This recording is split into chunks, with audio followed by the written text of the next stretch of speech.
What is going on, ladies and gentlemen? Welcome back to another edition of the Jays for Days podcast. I'm Josh. He's Josh. We got Jay's Jumpers, Jaron Jackson Jr.'s, John Morant's, Joe Johnson's, Ja Raffs, of course. We've got Jays. We got him for days. Josh, how you doing? Are you ready for the mind-blowing stat related to the podcast from Super Wildcard Weekend, I guess is what they call it now. Hit me. Quarterbacks with a J in their name facing an opponent who turned the ball over fewer than 5 times, 3-0. How about that? Quarterbacks with a J in their name facing an opponent that turned the ball over at least 5 times, 0-1.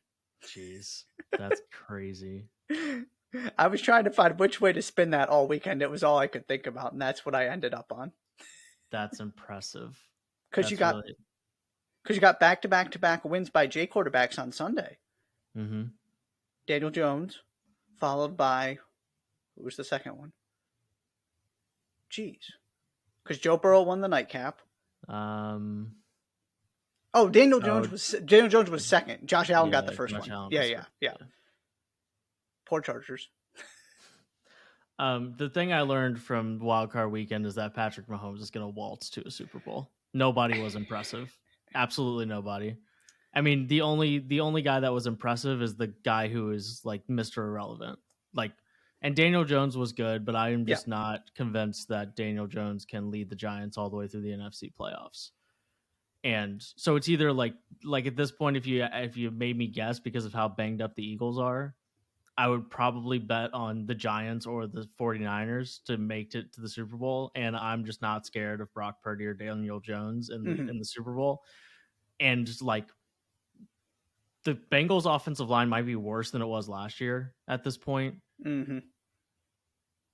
And Josh Allen has like 3 or 4 plays a game that like can turn out to be catastrophic, and like a couple of them were catastrophic in this game. Which is he why went back to wild Josh Allen. Yeah, right. And he's kind of been wild Josh Allen all year, like on the low. He hasn't been. Yeah. Mm-hmm. Yeah. So like that's like if like the Chiefs are gonna waltz to the playoffs to the AFC if the rest of the quarterbacks in the AFC play like that for the next couple weeks. And like maybe he gets Jalen Hurts in the Super Bowl, but also, I mean, it's either Jalen Hurts. I mean, right? It's Jalen Hurts, Daniel Jones, or Brock Purdy. Like that's probably what we're looking at out of the NFC right now. I mean, theoretically, maybe Dak Prescott, who also hasn't shown capability of being competent in the playoffs either. Or Tom Brady, right? Or Tom Brady, yes. Yeah. And I'm not totally convinced that the Cowboys are going to win that football game tonight. Yeah, anyways, But anyways, yeah, it was a wild card weekend. And like it got wild late enough on Saturday night that I came to the lunch we were at together on Sunday saying how boring the playoffs had been so far and had zero idea that the Chargers had coughed up that game against the Jaguars. So it ended up being quite an impressive weekend. And it's still not over because you got a Monday night game, which is kind of wild. I really did spend a decent amount of time thinking about our J quarterbacks this weekend. How about that? I can't explain why. It's just what happened, you know? Jays for Days podcast, thanks for being with us today. There's some games this weekend, and we're going to talk about them, but per usual, it's a Monday, so let's start with winners and losers. Josh, who's your winner? My winner. I don't think you're going to see this coming. Okay. Georgia Bulldogs. You're right. I did not see the Georgia Bulldogs coming. Now, does this actually have anything to do with the NCAA tournament? To be determined. However, I wanted to give some respect to what Georgia is doing and the job Mike White has done. Beat Mississippi State by 8, then won at Ole Miss, so they just took care of the state of Mississippi, which, again, not the top of the SEC by any means. But Georgia's now 13-4 and 3-1 in SEC play, with some losses that are not great, but fine. It's not like they have 4 catastrophic losses. And interestingly enough, they're going to go play at Kentucky on Tuesday. So we're going to see how that one goes, but it's much more interesting than, a week and a half ago anybody would have thought that game was. Again, we're going to see if this can. It's not like they have this, lock stone cold NCAA tournament resume or anything like that. They've got a lot of really difficult SEC games to go, of course, because they haven't played most of the the Alabamas of the world. But this is not what I expected to see Georgia looking like under Mike White, so I wanted to give him some props. Yeah. It doesn't always mean that the coach that doesn't do great in his first high major job isn't cut out for high major college basketball. And I think Todd Golden is learning at Florida that job is not nearly as easy as it might suggest that it is. Mm-hmm. And not to say that Georgia is an easy job by any stretch of the imagination, but Mike White was a heralded mid-major coach when he made the move to Florida for a reason. Yep. And right, when you look at the resume,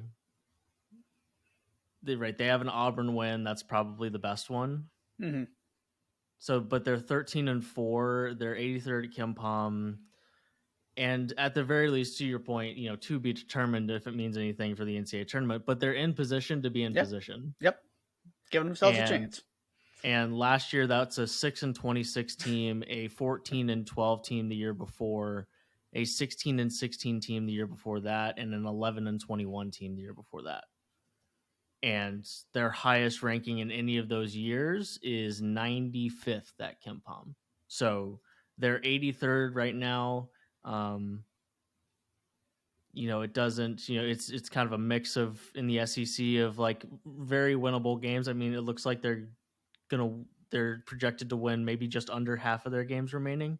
Maybe there's projected, to win 3/7 of their remaining games, something like that. But they'll have to win some games against some of the better teams they have left. They get Tennessee, they get Alabama, they get Arkansas, they get Auburn again. So there's a road to which they have it might take a surprise performance in the SEC tournament perhaps, but something we haven't been able to say about Georgia recently is that they're in position to be in position, and this year they are. Yeah, and we talked about this idea that I don't think either of us really felt like Mike White was the right guy for that Florida job after kind of how things had gone, that it just personality-wise wasn't a great fit. And we kind of said, this, not that I saw this coming, but this idea of maybe it's just a better fit in a kind of, right? This is the two-time defending national champions in football. One of the bigger brands in the country, men's basketball, not exactly at the top of the priority list, that he can kind of quietly come in there and do some good work, potentially. Not that I was convinced it was going to happen, but that's what we've seen so far, for sure.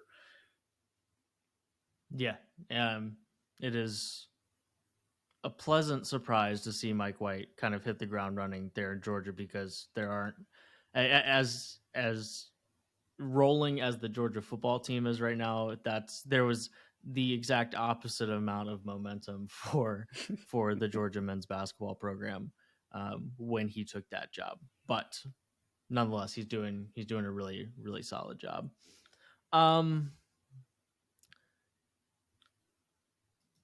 Kind of struggled with a winner this week, and I'm not especially sure why. I guess it's because there were some teams that got really close to having spectacular weeks and then just couldn't quite pull off a victory. I think I'm gonna go with the Johnnies. St. John's 2-0 week. They beat Butler at home, which is not something to write home about, but then also something they weren't doing before that game. Sure, was beating anybody. Right. So they went from 5 straight losses to a 2-0 week that featured a win against Butler and a win over UConn.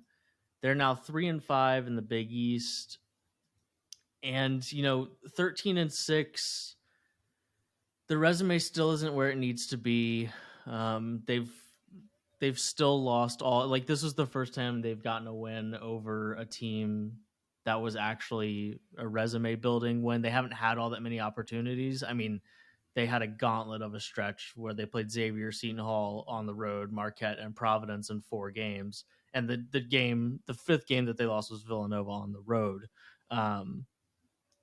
but they got two pretty good wins, and then they beat UConn. And I don't know if we're going to talk about UConn in the loser segment of this, but 85-74 in stores, that's a really, really good win. Per KenPom, that's their best win in a long time. Like, they beat Villanova and Creighton a couple times, in which they were like a top 15 KenPom team, but it's been a while since they beat a top 10 KenPom team, and they did it on Sunday against a struggling Connecticut team, but a Connecticut team nonetheless that is sixth at KenPom, is a team that is going to make the NCAA tournament.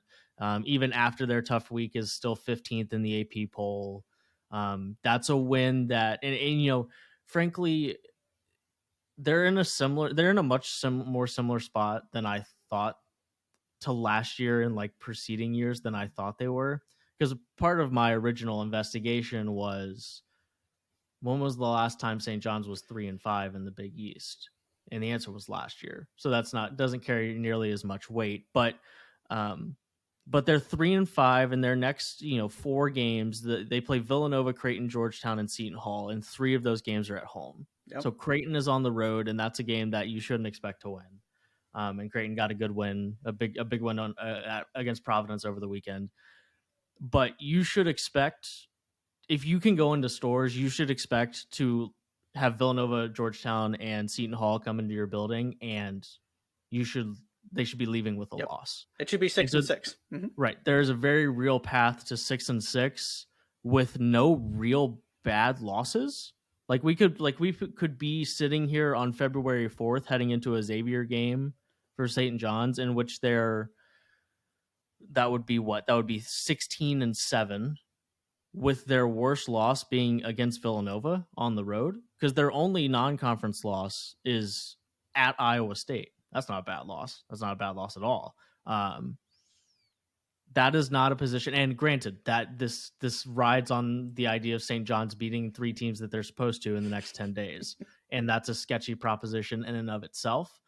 But it's not all that often that they head into that kind of stretch, at least as of late, that they head into that stretch and you feel like they've got some momentum, and that they could really be 6-6 and putting themselves in a position to get a couple of good wins down the stretch and not get any bad losses, and maybe have a stab at an at-large bid. So yeah, the Johnnies are my winner. The Big East is so strange this year in that respect, where there are clearly 5 teams that are very good, and then there's the rest of the conference that, to a certain extent, is kind of doing this musical chairs about how you're feeling about all of them, with the exception of Georgetown at the bottom.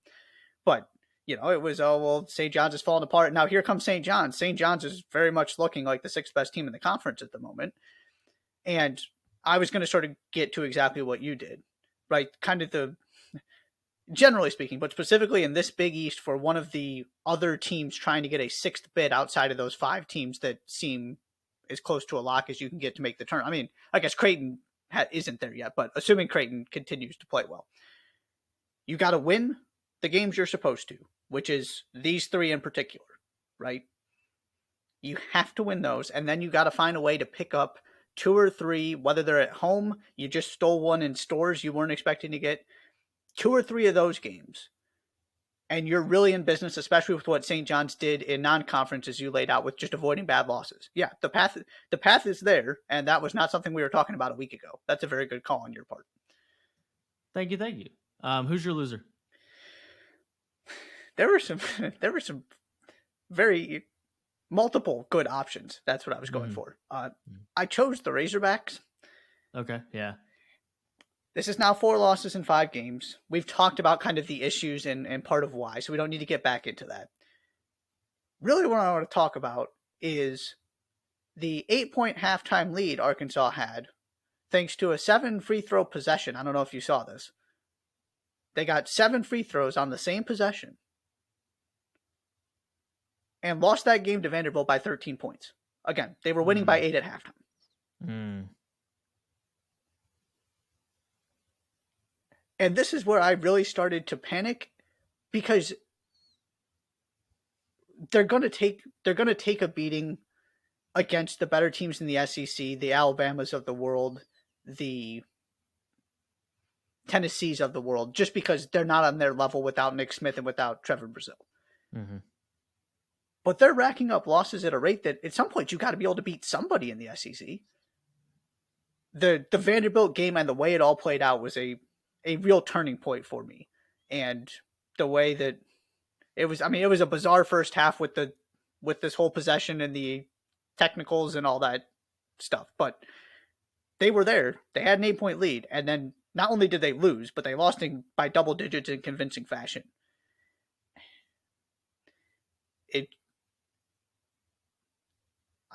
There are only, there are so many games that you're looking at with this Arkansas team until we know that Nick Smith is coming back and Nick Smith is healthy, that you look at and say they should definitely win that one. And they had one after losing the games that they were expected to lose, and they couldn't win that one either. So they're my loser. Yeah, and we've touched on this, but it is quickly becoming a season that nobody thought Arkansas was going to have for multiple reasons. And again, those are all reasons we've touched on, but for the most part, I mean, they lost to Alabama at home and the other 3 losses are away, but at some point, to your point, you got to win some SEC games. And like I said, the SEC from top to bottom isn't terrifying this year, so it's not like there aren't opportunities to rattle off wins, but a 13-point loss to just inside the top 100 Vanderbilt, I don't care who's injured.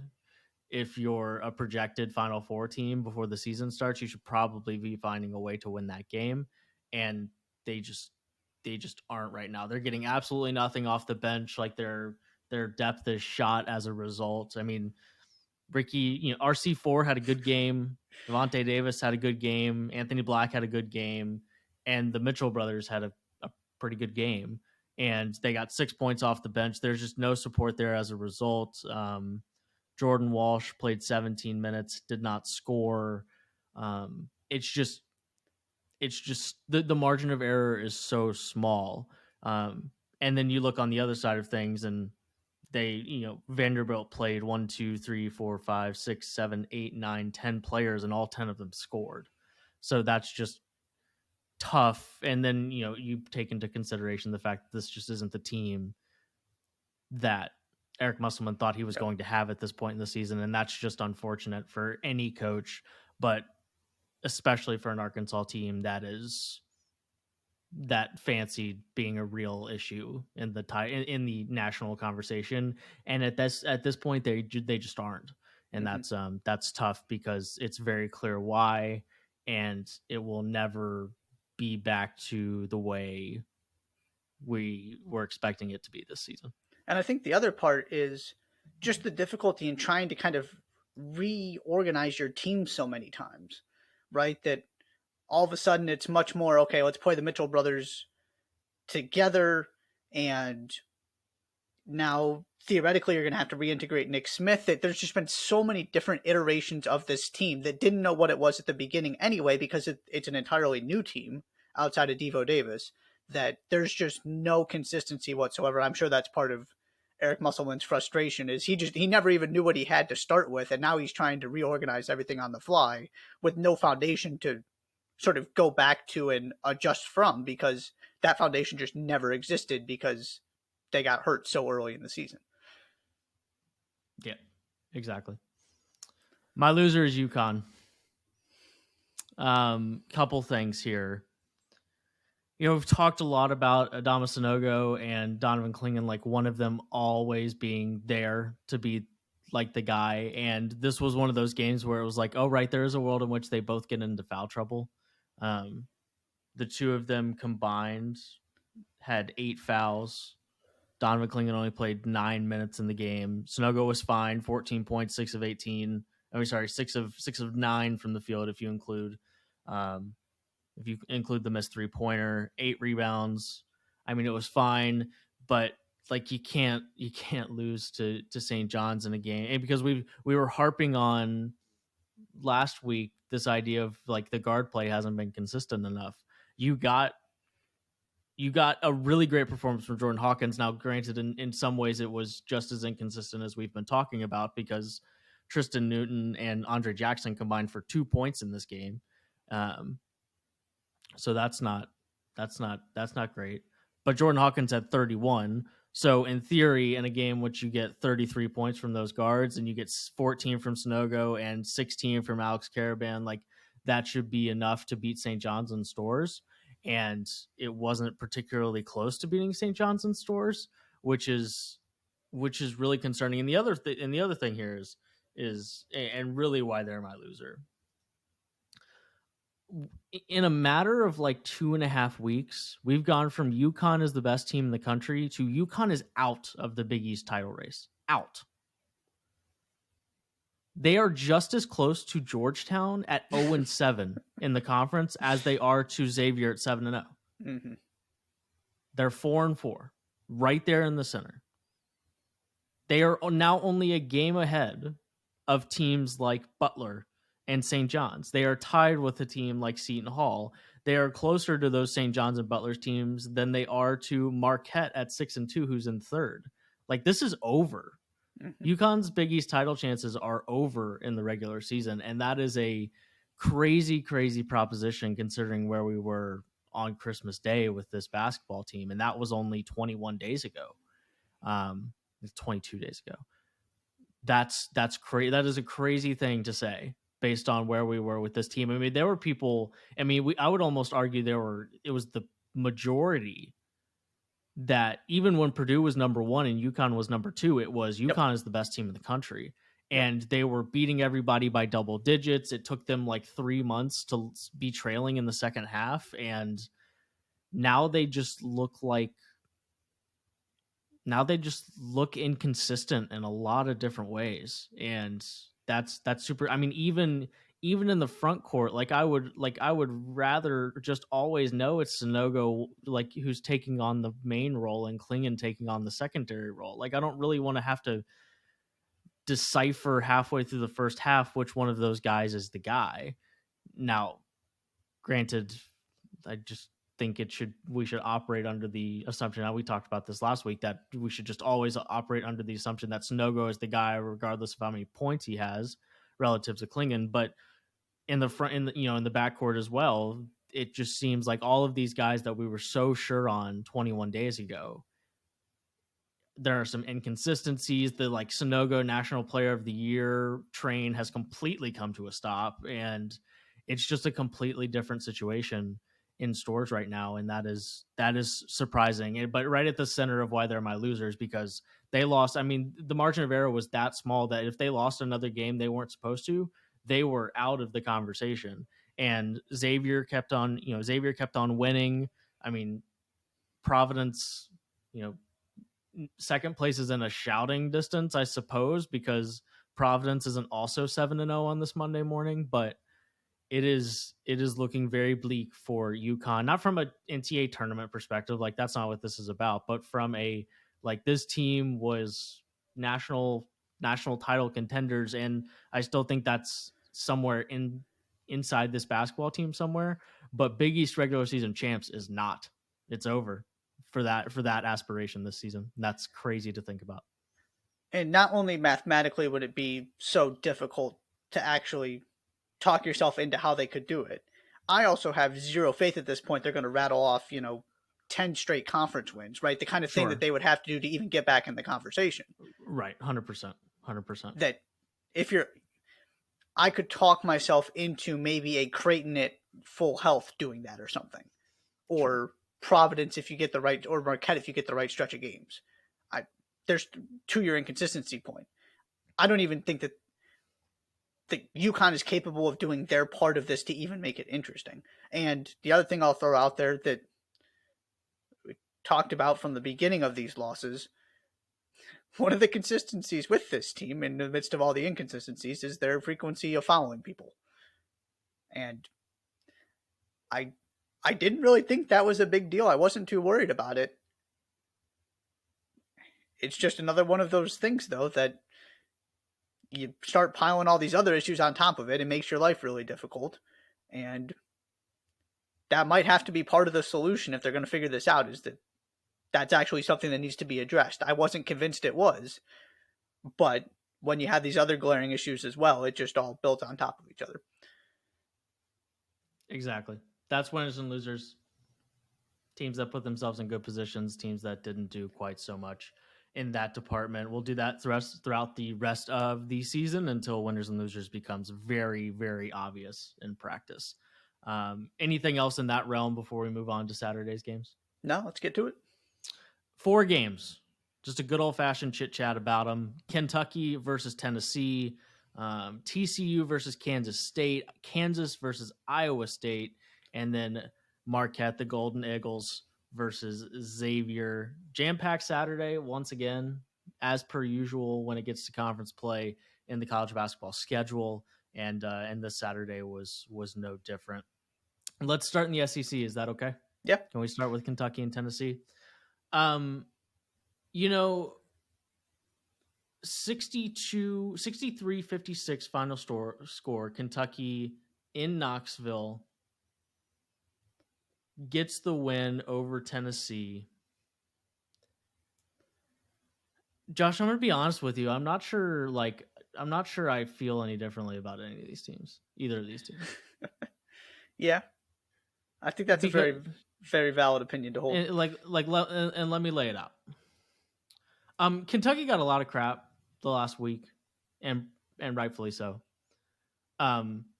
Yes, they won this basketball game, but all the reasons that they were getting crap, and all of the reasons that this basketball team isn't very good, they're still here. I mean, first and foremost, this was a painful game to watch. Kentucky 18-51 from the field, 5-16 from deep. The difference was that they took 15 more free throws and made 15 more free throws than Tennessee did. Tennessee was 23 of 57 from the field, 3 of 21 from deep, just 7 of 10 from the free throw line. I mean, that's your difference right there, was getting to the free throw line. But like, all of these things that we've been talking about are still there. Like, on the Tennessee side, I feel I compartmentalize Tennessee in the exact same way I compartmentalize Virginia teams of past. Do I wholeheartedly believe that Tennessee is one of the 10 best teams in the country? Yes, wholeheartedly. At the same time, am I acutely aware that these things can happen to Tennessee? Also, yes. And this is only, they've had some games where they've escaped with bad offensive performances, but they had a bad offensive performance against a top 15 team, I think, at the time, and came out with a win. The only other really big stinker is Colorado. I mean, they scored 70 points against Arizona and lost by 5. I mean, I don't really compartmentalize that as one of those. Well, Tennessee just had one of those nights losses. But I mean, this was the 6th time this season Tennessee has shot worse than 30% from the 3-point line. It was like 14% in this game. They were like 3 of 21, 14%, and they've lost 3. All 3 of their games have fallen in that 6-game window. So the margin of error when they shoot that like really, really bad is just there. But I mean, all of the same things are true when it comes to this Kentucky team. I mean, 12 shots to get to 15 points is not efficient enough for Oscar Tshiebwe. It's not efficient enough as far as I'm concerned. The 3-point shooting is still atrocious, 5 of 16. Players not named Tshiebwe in the starting lineup combined for a whopping 7 field goals in this game. And Cason Wallace had a great 4-5-6 game, that being 4 fouls, 5 turnovers, and 6 assists, with 0 points in 22 minutes. Like, I'm just not sure the conclusion I'm coming to with this game is actually any conclusion that I would come to that's different than what it would have been prior to this game. So that's kind of where I'm at. What's your reaction to that, and just the reaction to this game in general? I definitely feel that way from a Tennessee standpoint. It was just one of those offensive stinkers. They couldn't shoot. They were missing layups. It's just going to happen sometimes. And as bad as Kentucky's been, Kentucky's good enough to beat you when that happens, when Kentucky shows up on defense. That was the first thing, is Kentucky played really good defense in this game, which is why it was so ugly. There was a question as to whether that was a, thing that could theoretically happen with what's been going on during this stretch of poor performances. The second thing, to me, this was more about kind of giving Kentucky hope again and trying to save this season than it was everything is different. Sure. The one interesting conversation coming out of this game I did want to mention is Xavier Wheeler didn't play. And so all of a sudden this lineup, inserting CJ Frederick, that people have been clamoring for, that the analytics say is Kentucky's best lineup, that hasn't played together very much at all heading into this game, had to play together, and they won at Tennessee. So what I'm more than anything, I'm just curious what happens next when Xavier Wheeler comes back. How does John Calipari handle that? Because it's got to mean something those guys actually went and beat Tennessee. Does it solve all of the issues? No. But that's something I'm looking at moving forward. And the other thing I'll throw out there that I suppose is worthy of note is that, I mean, Kentucky's best player in the last 10 days has begged for players to play hard. And you don't win at Tennessee when you shoot, what I say, 37% from the field, 35%. Like, you don't win at Tennessee only making 18 field goals in the entire game if you didn't, if you weren't ready to play and were ready to, battle, to use this cliche of a word as possible. Yep. That's just not what's going on. And I mean, the Tennessee is a hard-nosed defensive team, right? The best defensive team in the country per the metrics at this point. So from that point of view, I think that at least if it doesn't actually mean anything for the product on the floor, ultimately, internally, I'm sure it means something, which huge deal. Yeah. Which will mean something and is a foundation to try and turn this thing around and get back to a point where, because ultimately at the end of the day, whether it's, because they have Kentucky stapled across their chest or not, like, they're still very much in the conversation for the NCAA tournament. And this win certainly puts them back there, and they'll have opportunities and, all of those things. They got a quad one win finally. And so they're still there. And so if a game like this can be a foundation, like, that's probably the bigger thing than anything. We can look back in 3 weeks and see just how much this Tennessee win actually means from a rest of the season standpoint, because of course, in and of itself, beating Tennessee at Tennessee is a big deal for your resume, but what it means for your performance in the next 3 weeks might be even more important. Yeah, I do think it can be definitely potentially looked back upon as the turning point of this season, where they're still a flawed basketball team. I don't see that changing, where all of a sudden they start looking like a Final Four contender. But in terms of the narrative surrounding this team, I do think there's a good chance that changes in large part because of what happened on Saturday. Yeah. I just wish it would have come in a performance that gave me a little bit more hope in terms of, because like Casey Wallace can't go 0-3 from the floor and have 5 turnovers again. Like, we can't do that. We can't make a habit of that. And for a lot of the season, it was, Kentucky's really struggling, but Casey Wallace night in, night out is been really good. And he struggled in this particular game. Doesn't mean that he will struggle till the end of time, just something to keep an eye on, because sometimes it just happens like that. You plug one hole or you figure one thing out and another thing becomes unplugged. And that's just difficult to navigate no matter who you are. But especially the season that Kentucky's had thus far. Yeah. So just straight up, do you feel differently about Kentucky at the end of the day than you did before this game? No. Okay. I think that's where most people would come down, but as we've laid out, it could be the launching point to a better second half of the season. To me, it was just never as bad as people are making it out to be.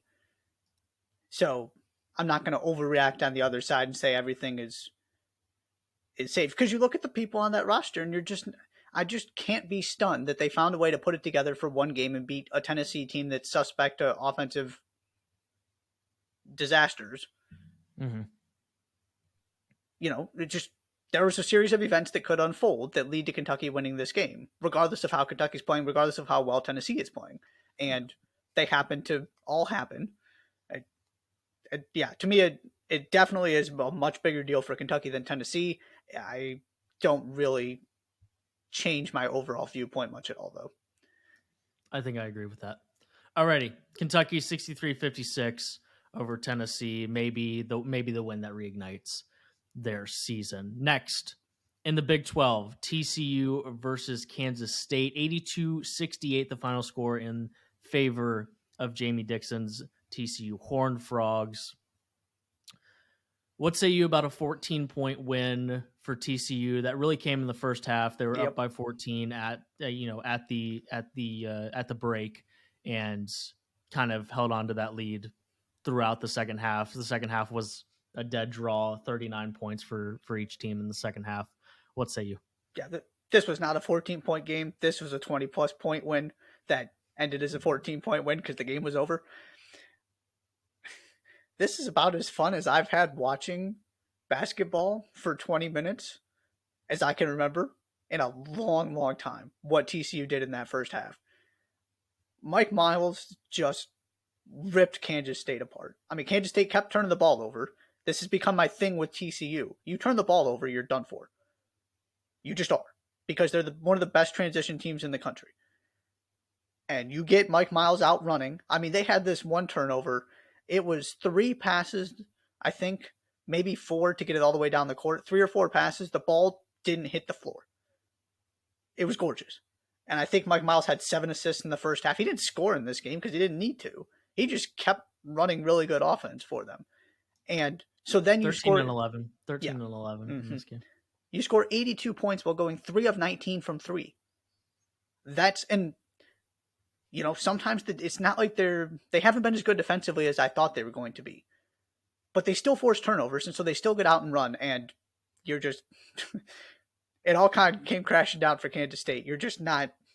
You can't turn the ball over like that. And yeah, they started to pick it up a little bit in the second half. I don't think this is some big referendum on Kansas State. It's just a really difficult grind in the Big 12, right? It's the same thing TCU just experienced, where you're playing a really good team every single night. So you're going to take some losses along the way. They're all really good basketball teams who could go a long way in March, and I really hope kind of that this Big 12 shows up in the NCAA tournament and gets the credit it deserves for how good it is this season and how good it always is. It was a sight to behold, though. I loved that first half. That's really all I have to say. A couple things. You know, Mike Miles had a very, very Chuck Harris performance. I mean, against Villanova on Friday, Chuck Harris came out and was doing the thing in the first half, and then they realized that Seamoss, the coach, just couldn't miss, and then Chuck Harris didn't score in the second half, but he facilitated and did the thing and was the most important player on Butler's team like he usually is. Like Mike Miles is the most important player on this TCU team, but once again, Emmanuel Miller, 23, 8-4. I mean, that guy's an issue. And that's just a really, really good basketball team. I have one concern when it comes to Kansas State. One concern when it comes to, can they replicate success in the ballpark of what they replicated early in the conference schedule? And that's at some point, Marquise Noel and Keontae Johnson need help offensively. Just to run down some numbers for you. In this game, 34 points between the two of them. Tyke Green was the only other player in double figures. The only other player to score more than 8 points. Against Oklahoma State, a game that they also failed to get to 70 points. Johnson and Noel combined for 32, and there was only one other player in double figures. Against Baylor, there was also only one guy in double figures, but it didn't matter because Johnson and Noel combined for 56. That's what I was going to say. Is the other difference is, no, not that you should be expecting 50 from them every game, but they're scoring 36-40 instead of 50. Yeah. Right. And when they scored 116, they had 5 players in double figures on top of those 2 guys combining for 64. So no wonder they got to 116 points. That's my only cause for hesitation when it comes to this Kansas State team, because in the same way that it's easy for there's just the Big 12 teams are going to get to see these guys again, and there's just more time to watch them play other teams and figure out, okay, what's the best way to guard them? Like, both of these guys are really, I mean, in this game, they were 13 of 30 from the field together. Like, that's not horrible. I mean, 34 points combined. Like I said, they need to be better. Like they had 13 of the 20 turnovers. Like they need to do a better job taking care of the basketball. But that's okay. They have the ball in their hands so much, like it's skewed a little bit, but still, 13 assists between the 13 turnovers between the two of you is a lot, regardless of how many possessions you have the ball in your hands. That's the only thing I'm keeping an eye on here, and it doesn't have to be a ton, but like the starting lineup gave them 12 points outside of Keontae Johnson and Marquise Noel. That's just not good enough. Yeah. If you're really truly intending on contending for a Big 12 regular season title, it's just not, because there are teams like Kansas, and we'll get to Kansas here in a second, that no matter how long they seem like they're not going to win the basketball game, they always figure out a way to win the basketball game. And that's just the reality of the situation in the Big 12.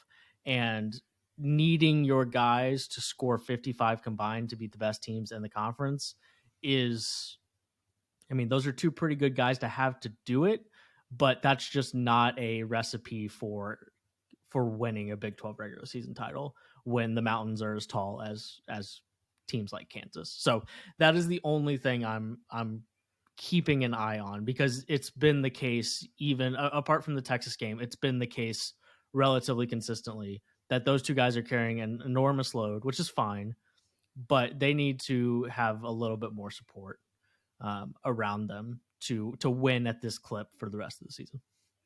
Yeah. And it's a lot to ask on both ends of consistent production to help them out, and them being two of the best 5 players in the conference every single night. But that is the formula that has to both happen for Kansas State too. I mean, we talk about Kansas State winning the Big 12 regular season title here.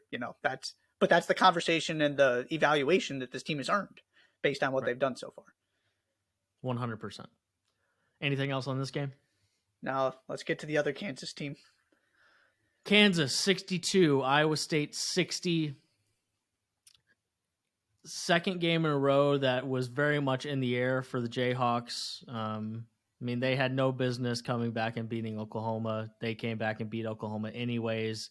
And here we are, death taxes, and Kansas is first in the Big 12. They're 16-1. They are now 5-0 in the Big 12. They have 3 teams nipping at their heels in Kansas State, Texas, and Iowa State, but nipping at their heels is the key phrase in that sentence. They've separated themselves slightly. 16-1. They come out with another victory in very Kansas in the Big 12 fashion, just finding a way to get the job done. They got 10 points from guys not named KJ Adams, Jalen Wilson, and Grady Dick in this game. And 8 of those 10 points came from Kevin McCullough Jr.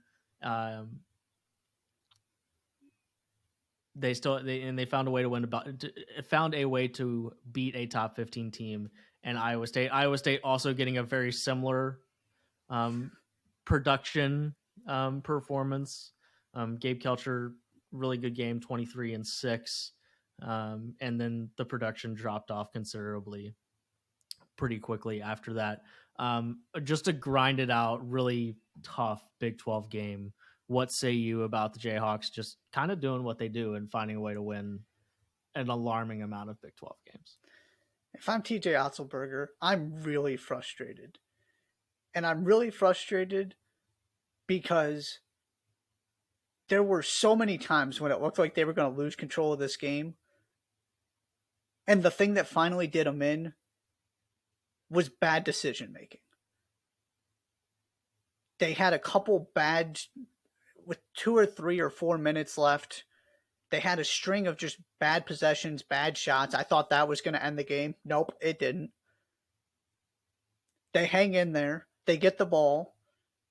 And Caleb Grill decides, I'm going to pull up from basically mid-court with 4 seconds left on the clock as he is moving downhill, and I think could have gotten into the paint.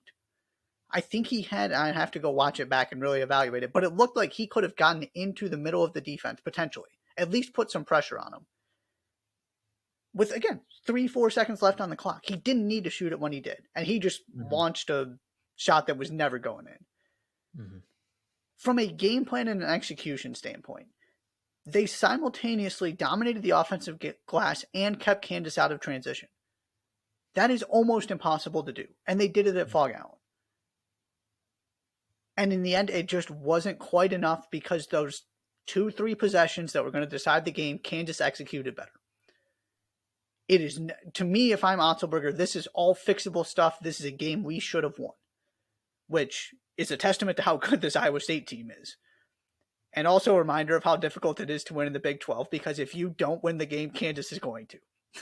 You can't just leave it up to kind of one possession. You need to actually make sure you win that game and make the plays to take it from Kansas, because if you don't take it, Kansas will say thank you, and somehow, some way, they'll answer all your threes. They'll get the bucket they need. It's just what happens. Yeah, it's. I just kind of agree with all of the things that you just said, right? I mean, it was a game that, props to Iowa State. I mean, we are so far past the will Iowa State continue the level of play once they get into Big 12 play. Like we're so far past that at this point. But it is more than anything a testament to how well you have to play for all 40 minutes.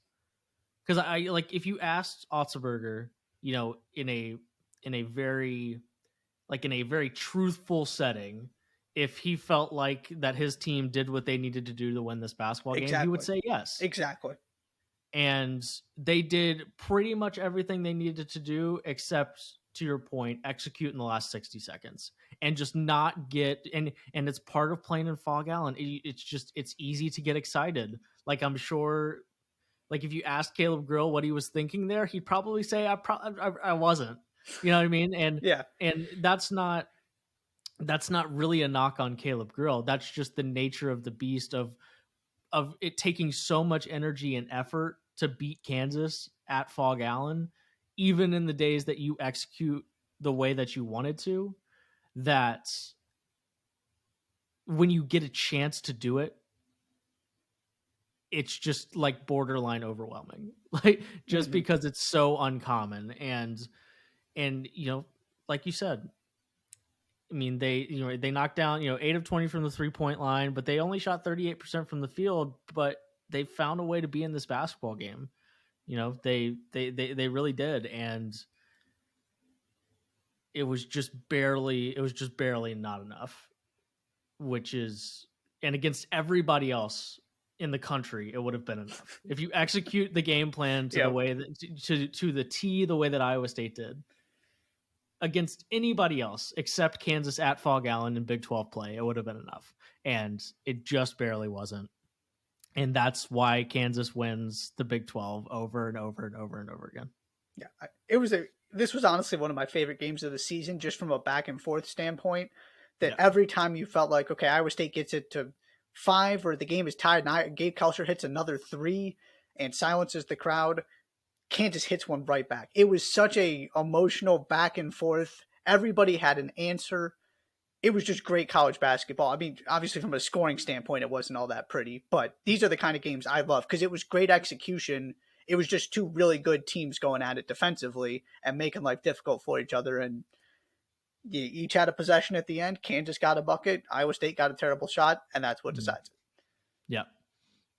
It was in this game and the Texas TCU game, two of a couple of the best of the season, just because of how back and forth. And Kansas and the Texas TCU game was much more about the unbelievable shot making late in that game from both sides, and maybe not quite the same category for this game, but still a blow for blow kind of game in an elite environment is really all you're asking for when it comes to college basketball games at the end of the day. Yeah.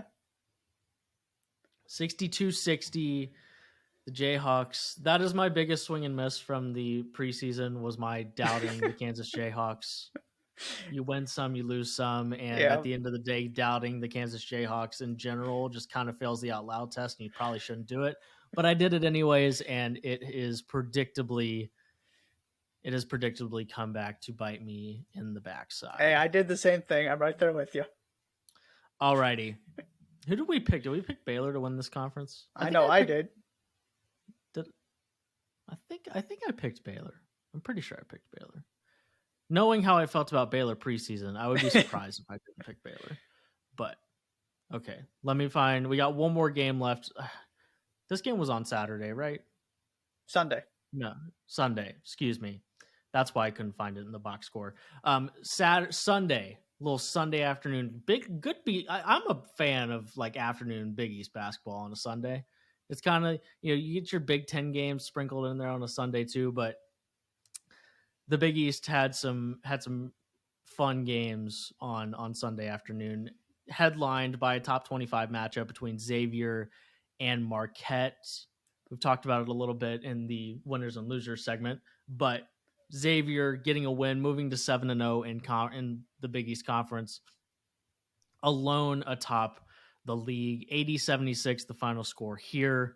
They were down at halftime, came back to win this game at home in the Cintas Center. Listen, I know that you and I aren't supposed to compliment Xavier in any way, shape, or form, but the Cintas Center looks lit every time there's a good game there. It looks absolutely electric. Tyler Kolek continues to stamp his to plant his firm foundation in my favorite college basketball players this season. He messed with the ratio real bad though. He had 25 and 7. He did mess with the ratio, but this is my favorite. This is why I love Tyler Kolek, because he is totally fine with getting 7 points and dishing out 11 assists. But this is not the first time he's had an offensive explosion this season. Mm-hmm. He had 25, 7, and 4, 11 of 18 from the field to lead all scorers in this game. But Xavier, in a very, what's becoming a pretty Xavier fashion, a very balanced effort across the board. 6 different guys in double figures. Nobody had more than 16. Those 2 guys were Jack Nunge and probably, we haven't talked about this yet, but like Sully Boom has to be the best transfer, the best newcomer in the Big East this year, right? I think we talked about this. We talked about him in terms of under the radar transfer impact. I think last pod. Yeah. Oh, okay. He's been sensational. Yeah. But like if the season were in today, he'd have to be newcomer of the year, right?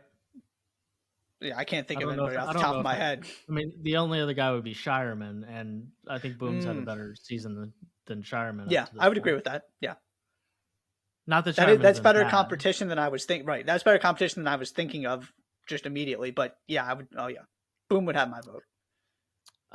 He had 16, not the most efficient of days, but 16, 5 and 6, 5 assists to just 1 turnover. That's what you're asking Sully Boom to do. And the Musketeers find a way to win another game. They have one of the longest active winning streaks in the country at this point, and they're absolutely rolling. What say you about a 4-point win over the Marquette Golden Eagles? You know what I was thinking about in the first half of this game? Hit me. The most frustrating or dispiriting, if that's a word, things that sort of can be unfolding in a game if you're a fan in the building of your team playing at home. Right, in terms of what is the most, trying to take the crowd noise out of it. What is the easiest or most effective way to really get fans frustrated and quiet? Because, right, you've got one guy just can't miss, sort of one person's show kind of thing, a defensive struggle. And then you have what Tyler Kolek did in the first half, which for me has my vote, which is simply they couldn't keep him out of the lane.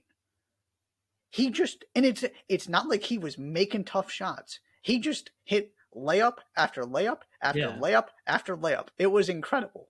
And that's what he did against Providence too. It was just like simple pick and rolls, and all of a sudden he's got this like little floater thing, layups, just with seemingly nobody around him. Yeah, to me that's the most frustrating thing.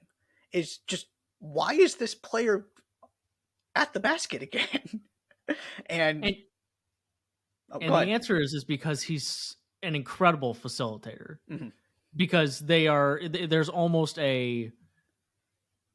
you're almost conditioned for Tyler Kolek to make the right pass rather than just score it. Don't let him beat us with his passing.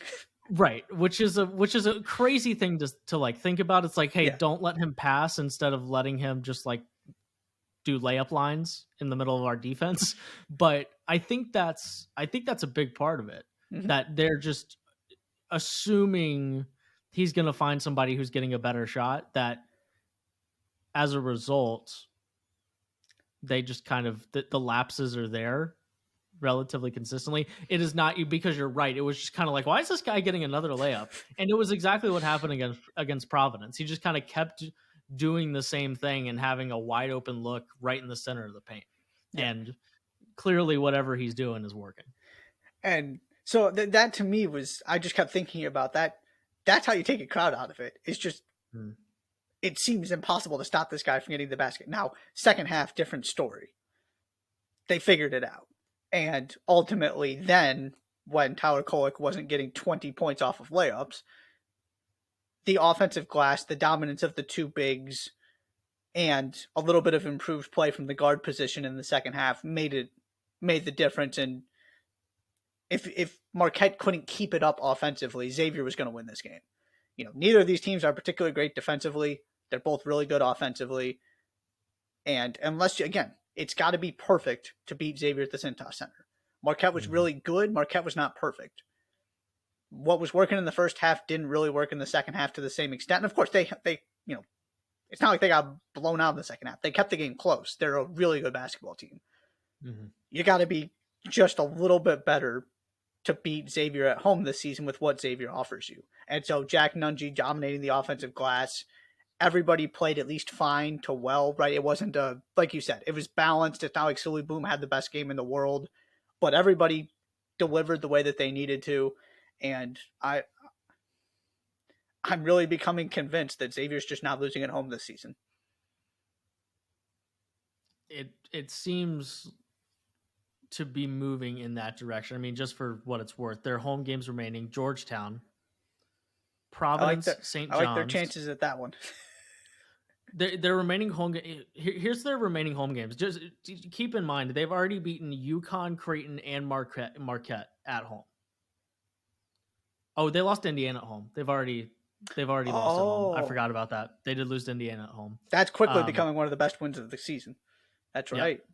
Up there with the Butler Bulldogs and their Kansas State win. Yeah, baby. But the rest of the way, and certainly in Big East play, I mean, they get Georgetown, Providence, St. John's, DePaul, Villanova, and Butler. That's what they have left at home.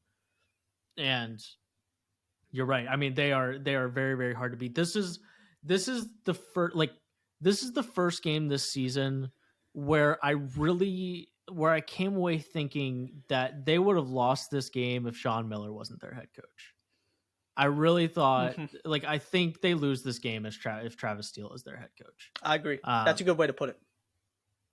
And I'm I hesitate sometimes to I just kind of think it's cheap to halfway through a coach's first season to be like, man, it's just because of Sean Miller. Because there are a lot of really good players on Xavier's basketball team, but Travis Steele annually underperformed and fell short of expectations.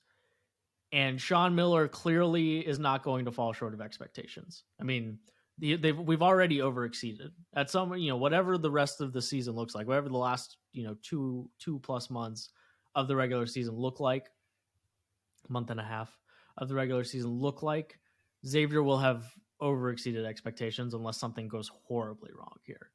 And I just felt like, the way that the adjustments that they made coming into the second half and stopping what was the free-flowing faucet of Marquette's offense in the first half. And to your point, they were probably going to win the game if they could just stop Tyler Kolek. And they did. And they won the game. But I'm just not sure they would have won it if Sean Miller wasn't on the sidelines. And that was the first time this season that I came away from it thinking that specifically. That was one of the reasons why, because of the in-game adjustments that he made and the fact that he is just, regardless of what you think about Sean Miller and regardless about the history that he has, nobody's arguing that Sean Miller isn't a good head basketball coach. And he showed why on Sunday. And that was kind of what I came away with, along with all of those other things that we've laid out. Yeah, no, I really like I really like ending this conversation that way. That it took everything, which is a credit to Marquette and a credit to Shaka Smart. That because I was That kind of sitting basketball there. team is really good. Yeah, That Marquette. That's a really, really good basketball team this year. I was kind of sitting there at halftime going, there's the part of me that just refuses to believe Xavier loses to a Big East team at home at this point, the way they're playing. And there's the other part of me that refuses to believe Marquette's not going to win this game with the way that it's not like they were, up 15 at halftime or anything, but just the way that it was going, the ease with which they were scoring, they forced some turnovers. They just looked like elite Marquette. And obviously one of those two things had to give, and it was the Marquette continuing to look this good because Xavier found a way to get the win at home. Yeah, that's right. The changes, the ability to adjust and get the most out of this team and not panic when things are going poorly and not let it snowball, but actually address the issue. Yeah, there was a problem. It got fixed. Xavier won. Yep. That's all I've got. You got anything else from the weekend, from the week? Anything else? Real quick, want to mention a couple other teams. Clemson continuing to roll. It looked like Duke was going to find a way to win that game about 5 different times, and all of a sudden Clemson just kept scoring and just casually rolling along in the top 25 now. Brad Brownell living his best life. You mentioned Creighton earlier. I wanted to acknowledge that. They got a really good, important Big East win they needed against Providence to kind of get themselves within striking distance of the upper tier of the conference. And then Arizona. felt like we needed to at least acknowledge that this happened again. Where, as much as I like that lineup, sometimes it just goes horribly wrong. Horribly wrong. Yeah. And UCLA is clearly the class of that conference. And you and I look good for... And that's one of our... We talked about our bad call on the Big 12 earlier. Pac-12 is looking pretty good for us. Yeah, the whole Bobby Hurley in Arizona State is the only team within 2 games of UCLA right now. That's something I'm pretty confident in. But yeah, I mean, the UCLA has the nation's 3rd longest active winning streak at 13. They haven't lost since a Baylor loss on November 20th. And they're rolling. They haven't come, especially a USC game in which they won by 2. They've had some close calls in conference play, a Washington State win on the road by just 1. But other than that, they keep right on rolling. They beat Colorado by 14 on Saturday. They do get Arizona State on Thursday, which will be interesting. It'll be a very nice barometer for how good that Bobby Hurley team actually is, right? That Bobby Hurley team 15-3, they're still just 54th at KenPom, and they still are a team that has losses to both San Francisco and Texas Southern. So will be intriguing to see what they look like against what you acutely pointed out is the class of the conference. That's all. Just wanted to get those in there. Yeah. I think that is adequate. I almost made Clemson was going to be my honorary mention as a winner this week. So shouts to Clemson. They just keep kind of doing the thing. Yeah. They keep doing the thing. I suppose the last thing I'll do is acknowledge what happened in Tuscaloosa. Mm-hmm. Darius Miles among 2 men charged with capital murder in Tuscaloosa on, I believe it was Saturday night. Just hours after it was announced that he was going to miss the rest of the season with an ankle injury. We'll continue to kind of monitor that, and if we feel like there's a larger conversation that needs to be had about that as we get more information, then we will have that conversation when the time comes.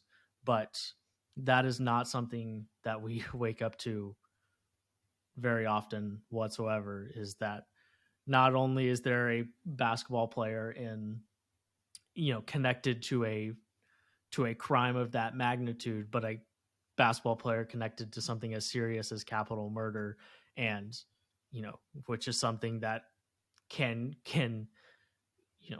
have consequences that stretch all the way to the death penalty. And that is a wild thing. So just we'll continue to monitor that and see where it goes from here. Yeah, and the more, at least for me, the more I've read about it, the more I've learned, just the more heartbreaking and awful and horrific it seems to be. And yeah, right, I mean, the accusations, the information speaks for itself. If we feel like there's something that needs to be discussed or added to at some point, definitely we'll do that. Just trying to, still kind of process and organize everything. But I was going to bring that. I had also thought about bringing that up. So thank you for doing so, because it needs to be mentioned, and it's just awful. Yep, absolutely. I believe that's all we have. Please subscribe to the Jays for Days podcast on Apple Podcasts, Spotify, and Google Podcasts. Follow us on Twitter at Jays for Days Pod. Check out the YouTube bite-sized content there, as well as the full video podcast, and then TikTok as well. The TikTok doing pretty well in the last week and a half or so. So we appreciate any of you who are supporting over there as well. Thank you so much for listening to this edition of the Jays for Days podcast. I'm Josh. He's Josh, and we will see you later.